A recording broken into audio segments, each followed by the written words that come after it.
All right. Hello, everyone. Welcome to another TeamSync. Today is the 18th of July, 2022. And I hope everyone listening in, tuning in as well, despite the heat wave going through Europe. So as usual, you can check our Notion for the priorities for the whole team. We're going to have fewer participants in this call because, we have Talent House ongoing this week in Paris, so a couple team members are going to be over there. All right, so jumping into the hot topics. So the first one by Felipe and Pedro, kind of asking about how the onboards are going and why the rest of the team hasn't been able to start onboarding more.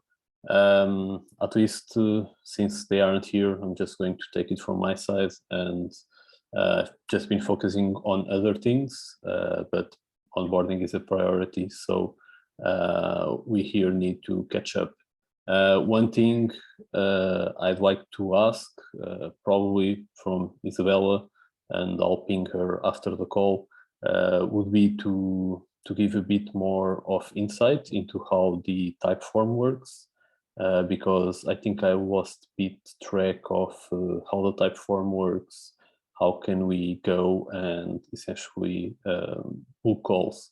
Because at least on my side, I'm going to be just putting some posts on LinkedIn to try to reach out to my network. And also I have a few prospects on Discord of people to onboard.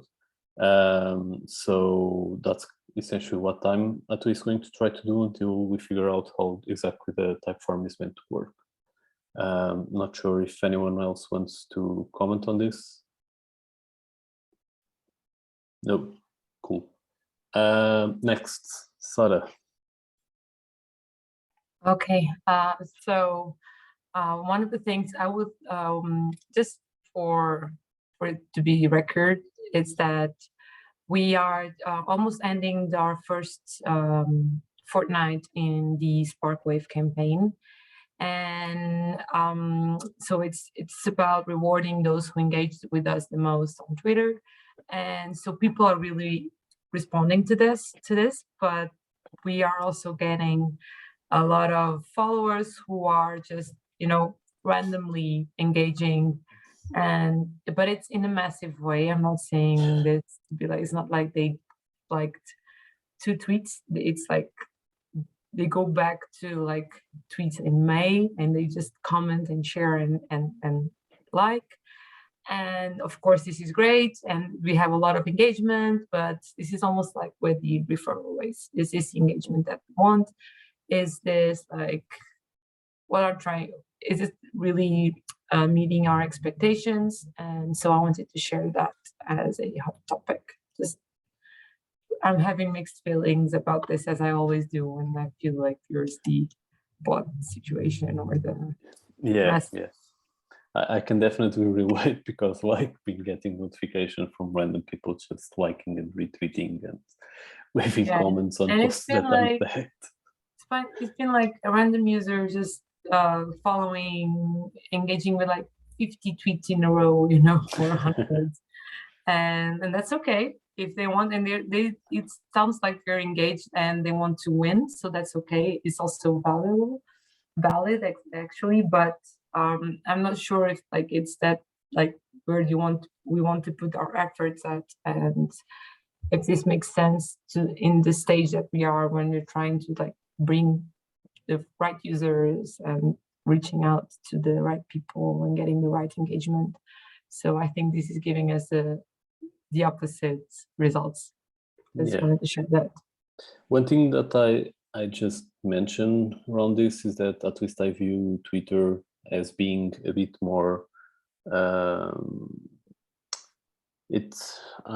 don't know the exact word, but I feel like for Twitter, this kind of users is good because it increases reach, and it's a medium where usually you can tweet more, and if you need to do something specific, you're going to tag particular people, right?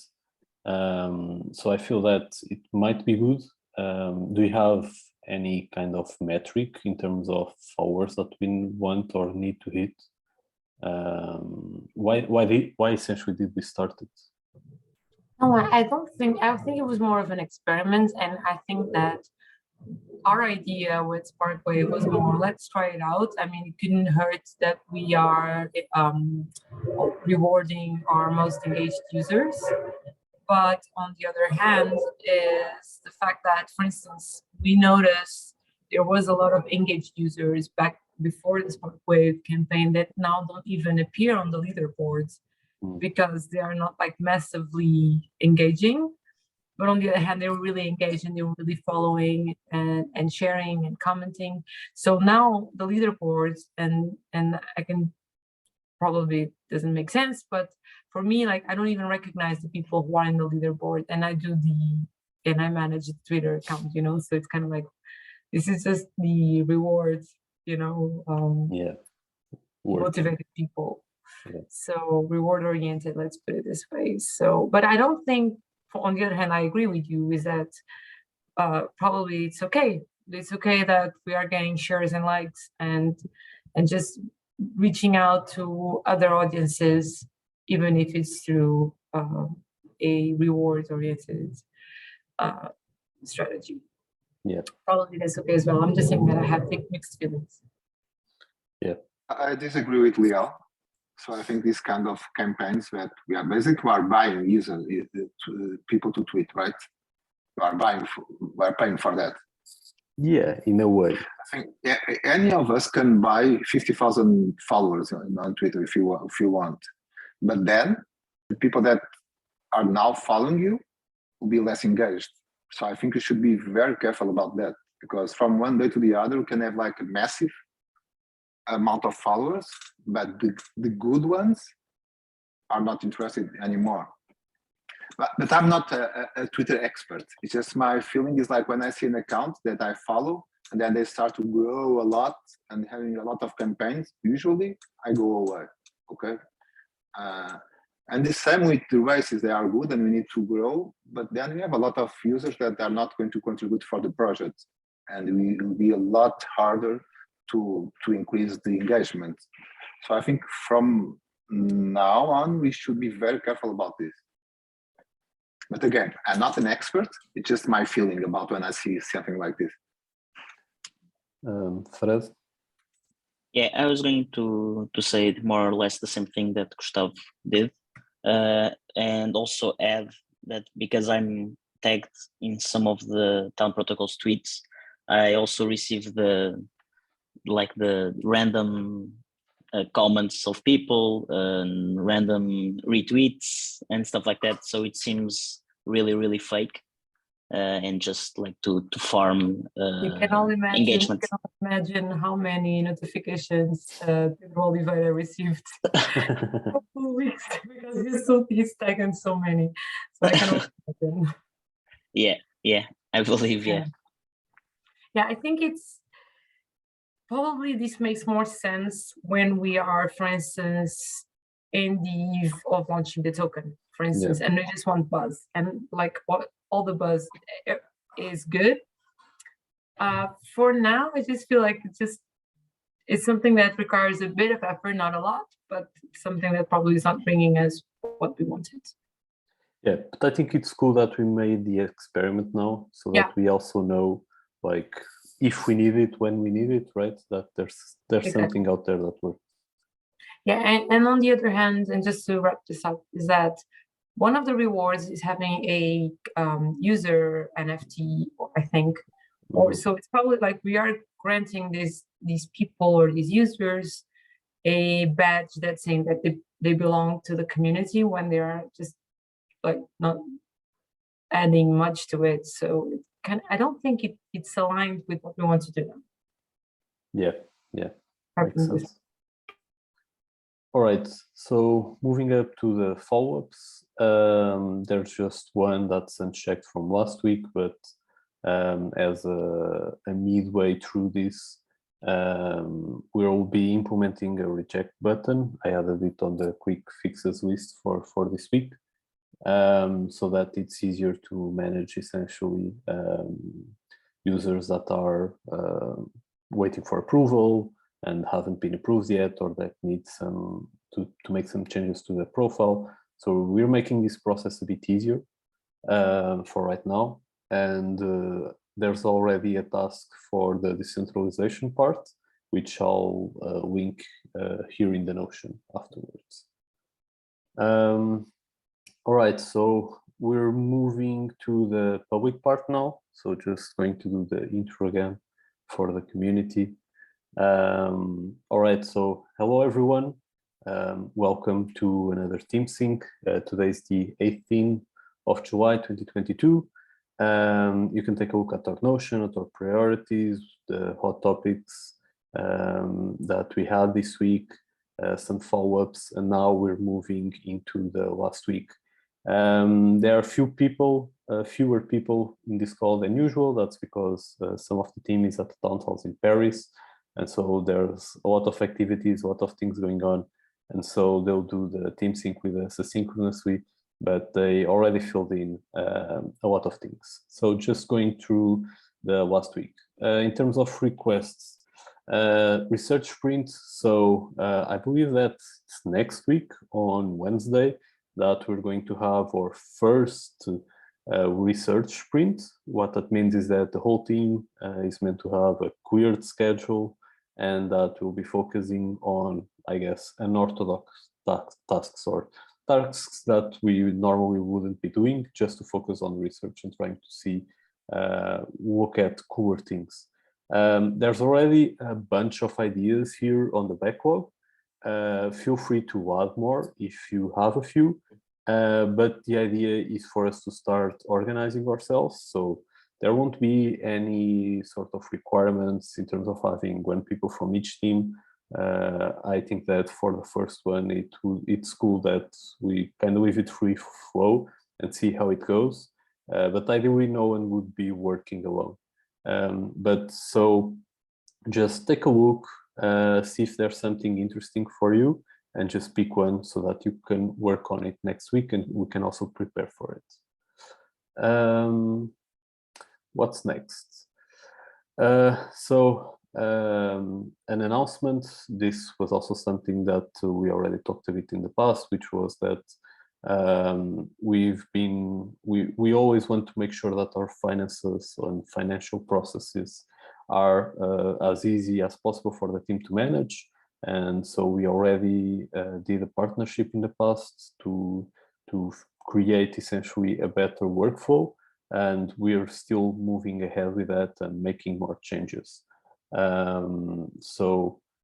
Pedro, do let the team know if there's anything in specific that the team should know, but otherwise just know that it's always a work in progress. Yeah, so on Thursday, Pedro was invited to do a short pitch at the StatesDAO opening ceremony, which is one of our partners. I believe they are based in South Korea, which is really cool that we have a reach that goes all the way over there. Yeah, Pedro shared a few interesting insights, in particular the Gather Town, to engage with their community. So also something to keep in mind, and maybe that we can try, probably not on community calls, but maybe more informal sessions and things like that.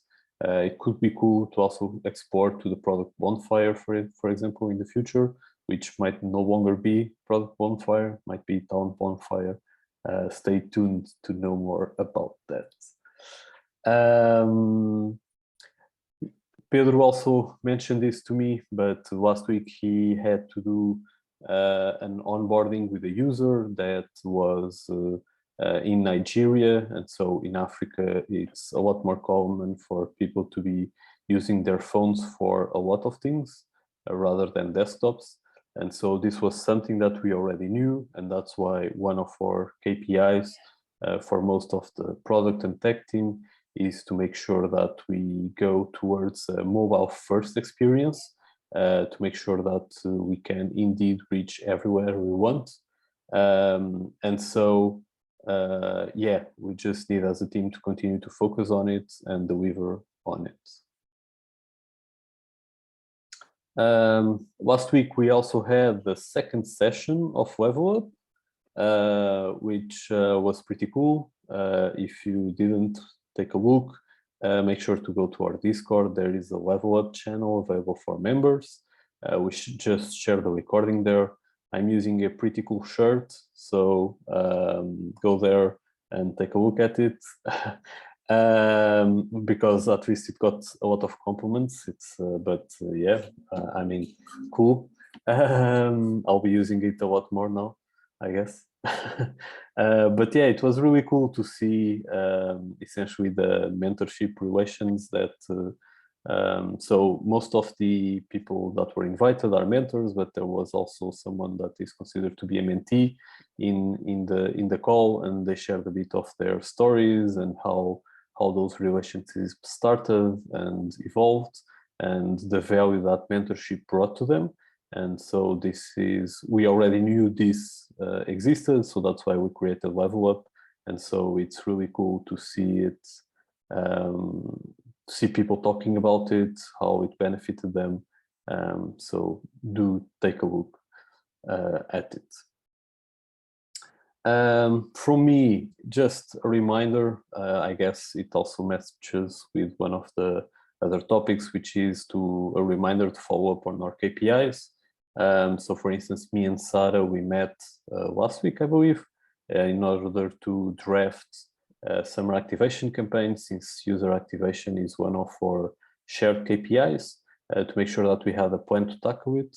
And so just make sure that it isn't forgotten. It is important for us to hit our KPIs, so make sure you have a plan, and if you need help, reach out so that we can draft something and make sure that during season 2 we're able to essentially start working on these and hit the metrics.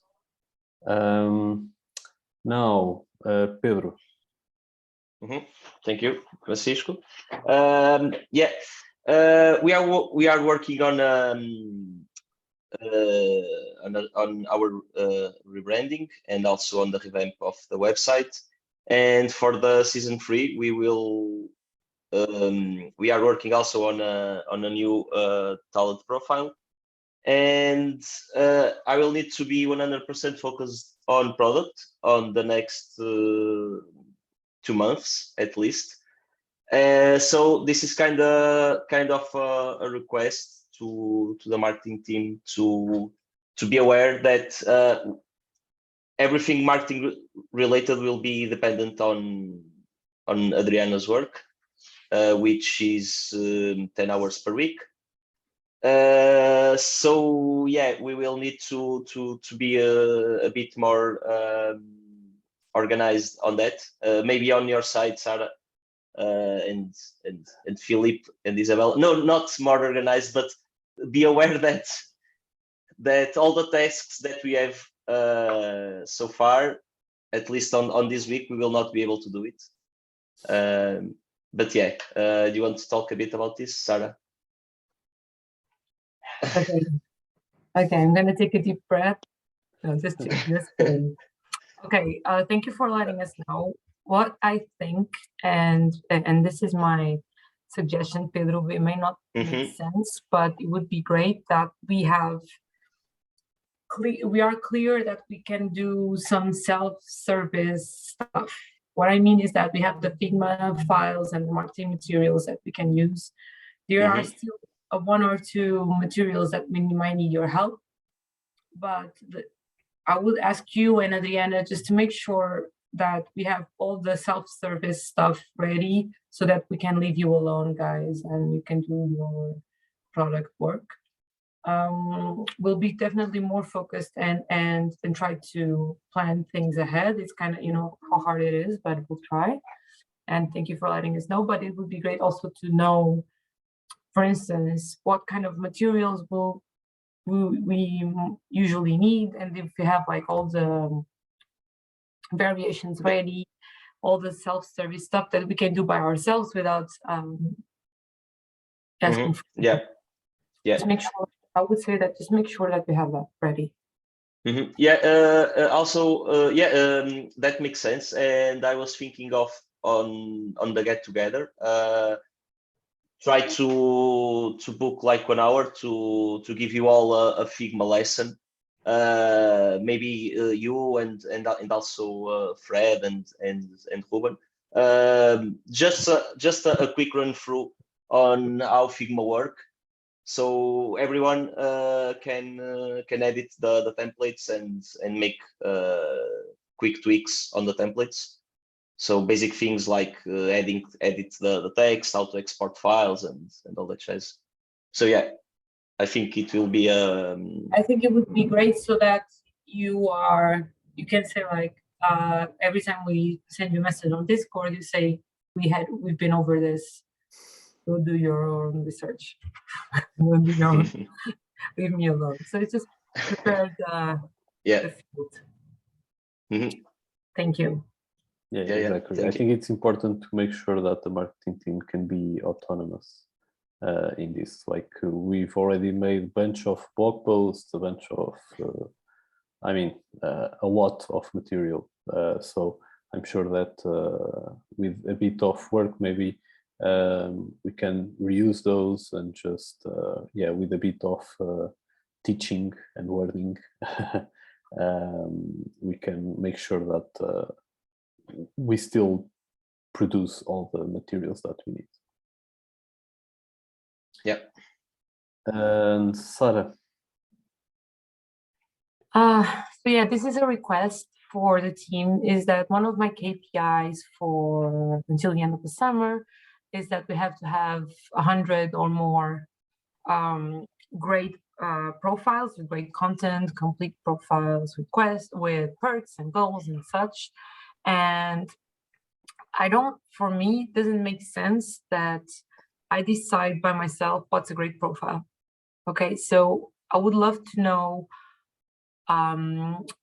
what are the profiles on Talent Protocol that you consider to be great, and just please add them 1 or 2 just to this page on Notion, so that we have like a benchmark for profiles that you like. I know that Gustavo already added, but please add more. And yeah, let me help. This is the first step so that I can go beyond. I would also I think it would be great if we could put everyone from the team there, in the sense that we should always have people from the community, obviously, but I think every one of us should have great profiles on Talent Protocol. So as like a follow-up request is to identify good profiles and try to put yours as well at the level that from those that you feel that are good, right? Let us also be an example for the community. Okay, so last part, metrics. So this was a interesting week in the sense that at least considering like last week, right? So the delta between last week and this week, we're mostly on the green, which hasn't happened for a while, but mainly because we had such huge numbers before. But essentially we had an increase in visitors, we had an increase in engaged users, we had an increase in tokens launched and the number of profiles that are waiting for approval. So there's an interest there. What went down slightly were the number of active users and active subscribers. But I mean, this I would consider anything in the 5% range, at least when we're tracking week by week, to not be a trend. So something to take a look at next week. But essentially, overall, let's see if last week was the bottom, as we had mentioned. But yeah, we are seeing better numbers, more green on the metrics dashboard, which is great. As always, you can take a look at the dashboard here and just feel free. And at the bottom, we have the onboarding status, which, as mentioned before, we need to pump these numbers over here. So let's get the team going for that. Yeah, Sarah.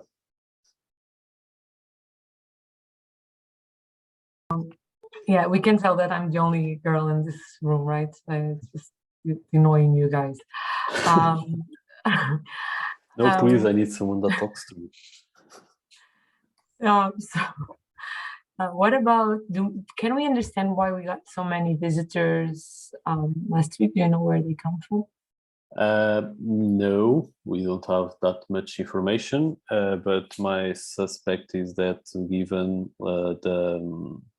the campaigns that we sent out in regards to like the app being down, and there was that halting period during the week before that, right? So I think that the numbers are green, but if we compare with like 2 weeks ago, these are the same numbers. So Yeah. it's more, I think it's more that last week was a rougher week because we had the security issue.